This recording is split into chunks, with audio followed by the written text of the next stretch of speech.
Just Women's Sports shared this. Bree Hall had jokes after being waived by the Fever. Now, in case you cannot see the print here, it says, "Me waiting for another WNBA team to pick me up."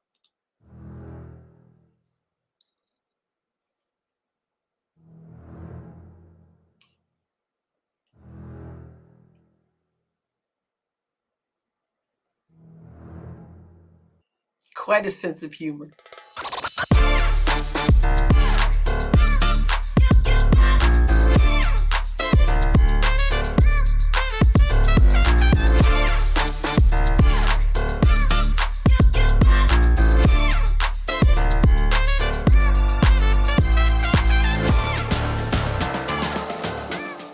Welcome to another episode of the Adrienne Ross Show, where sports and culture connect. Sometimes you just have to laugh about it. Sometimes you just have to take a tough situation, get on social media or even in front of your friends, just laugh about it, because obviously no one came into this hoping not to make the team. Everyone who was drafted, even players who were not drafted, obviously wanted to make a team. And so Bree Hall says, I'll just make a joke about it, but understand she's serious." So that's her waiting for another WNBA team to pick her up. She's like, I'm just over here. I'm just walking back and forth, and I'm available. And you gotta love it. But at the same time, you obviously know that there's pain involved when you are hoping and dreaming for something and then it just doesn't pan out the way you want it to. And there's a reason why I think it is quite painful for the young ladies who don't make it. And actually, if you're talking about men in other sports or women in other sports, same thing. And we're going to get into it. Everyone who has followed the WNBA has heard that statement, "Welcome to the W." I never call it the W. It wasn't the W back in the day. I refuse to call it the W, except for a video like this one when I'm quoting. And again, we've heard that expression, "welcome to the W," or the question, "What was your welcome to the W moment?" or your welcome to the WNBA moment. And usually, when that question is asked, a player will share something painful, some situation where Diana Taurasi knocked them in the throat or something like that. I heard people talking about Sonia Citron, who ran into a tough screen from Brittany Griner and ended up on the floor. And they said that was her welcome to the W moment. Not that Brittany was being dirty or anything. I think it was just a solid screen that wasn't called out or wasn't heard or came too fast to call out or to be heard. And well, they call it welcome to the W. It's usually something painful. Well, there have been several rookies who have been cut, waived from their WNBA teams after being drafted. Some of those players were Bree Hall, whom you just saw there, patiently waiting for a team to pick her up, and Yvonne Ejim, also of the Fever, Cheyenne Sellers of the Valkyries, Harmony Turner of the Aces, Diamond Johnson of the Lynx, and who knows who will get cut before it's all over.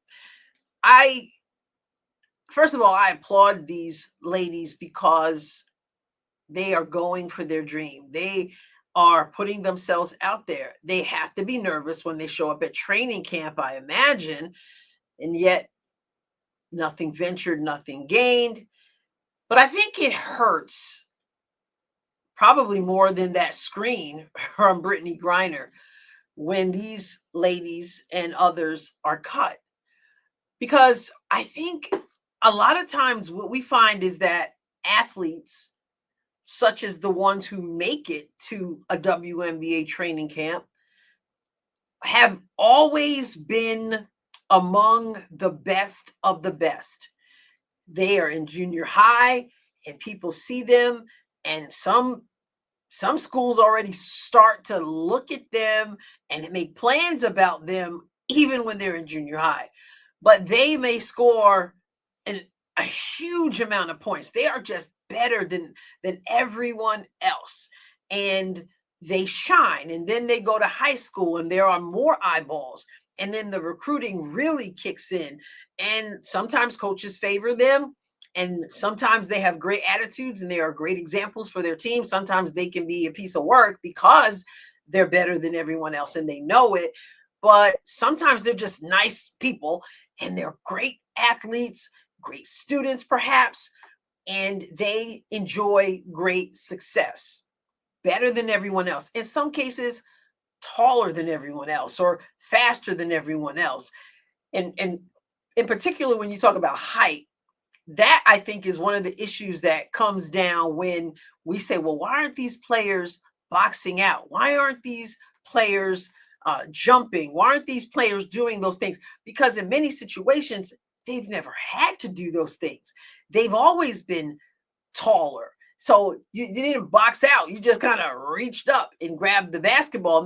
And then later on, when you're not the tallest, when you're not the quickest, then you have to adjust. Then you run into situations for some where they don't even know how to handle it because it's always been them in the particular schools that they were in. That is the case for a lot of players. Not everyone, but a lot of players. So then they go from high school, they go on into college, and then the competition is steeper, perhaps, but still, many of them are at the head of the pack. And that's what ends up making them draftable players. And they get drafted into the WNBA. And that's why I think the real welcome to the W moment is when they get there at that level that's at the height. And then they can't make the cut, so to speak. For some, they don't even know what to do with that. They've never experienced that. They've always been the best of the best of the best. Some of these players, I have no doubt, who get cut when they get to the WNBA throughout the years, and including this year, may have never ever been cut from a team before. Not everybody. I mean, we all have heard about Michael Jordan, how he was cut originally from his high school basketball team and stuff. Those things happen. But a lot of times with these ladies, they have never experienced what one might call failure. I don't call it failure because there's something to be said for just showing up and attempting. And and if you try out for the WNBA, try out, I'm using that old high school term, but if you get drafted and you're at a training camp in the WNBA and you don't make the team, there's no shame in that. You went for it. You pursued your goal. You pursued your dream. But failure, in the sense of you didn't pan out. Now, many of these ladies, like Bree Hall, waiting and waiting, somebody will pick them up. They'll be free agents, or the 48-hour rule. Another team can pick them up under the old contract. There are various ways to get into the league. They may go overseas, and then later they may have an opportunity to come back home. So I'm not calling it a failure, and I'm not saying it's the end of it. But I am saying that for some, it may be. And I am saying that either way, even if they do end up going to another team or playing overseas or whatever, for some, this first opportunity on the professional level is the first time they ever experienced someone saying no in terms of athletic ability. And that is quite a wake up.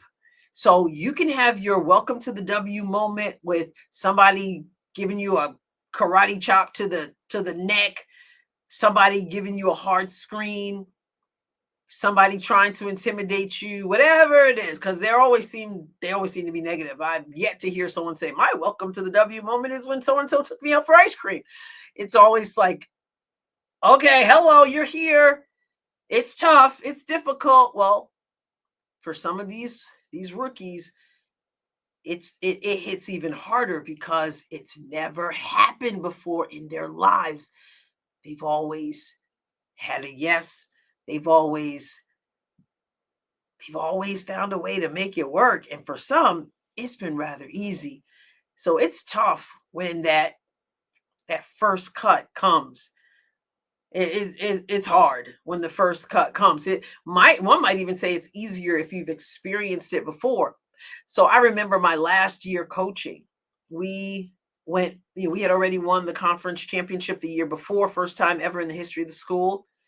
And so we're going in the second, my well, it was my 6th year coaching, but it was my last year coaching, and it was on the back to back. So we won back to back conference championships, and we get farther in the postseason than had ever been done. We were undefeated at that point, and we are vying to get to the next step. And it's win or go home, as the postseason is. Like I said, we'd never lost a game, and I think we only lost one the season before, if I remember right, before the final game. But in that last season, that last game was the first loss, and you don't want to lose along the way for sure. But I think it hurts worse when the first loss is the last loss. So for these ladies, though, for many of them, it's not the last loss.